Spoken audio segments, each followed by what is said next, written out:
اور اس کے میووں کو عذاب نے آ گھیرا اور وہ اپنی چھتریوں پر گر کر رہ گیا، تو جو مال اس نے اس پر خرچ کیا تھا اس پر حسرت سے ہاتھ ملنے لگا اور کہنے لگا کہ کاش میں اپنے پروردگار کے ساتھ کسی کو شریک نہ بناتا۔ اس وقت اللہ کے سوا کوئی جماعت اس کی مددگار نہ ہوئی اور نہ وہ بدلہ لے سکا۔ یہاں سے ثابت ہوا کہ حکومت سب اللہ کی ہے، جو معبود برحق ہے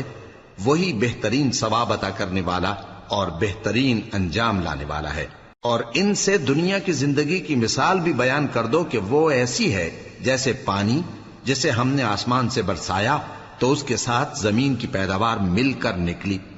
پھر وہ چورا چورا ہو گئی کہ ہوائیں اسے اڑاتی پھرتی ہیں، اور اللہ تو ہر چیز پر قدرت رکھتا ہے۔ مال اور بیٹے تو دنیا کی زندگی کی رونق و زینت ہیں، اور نیکیاں جو باقی رہنے والی ہیں وہ ثواب کے لحاظ سے تمہارے پروردگار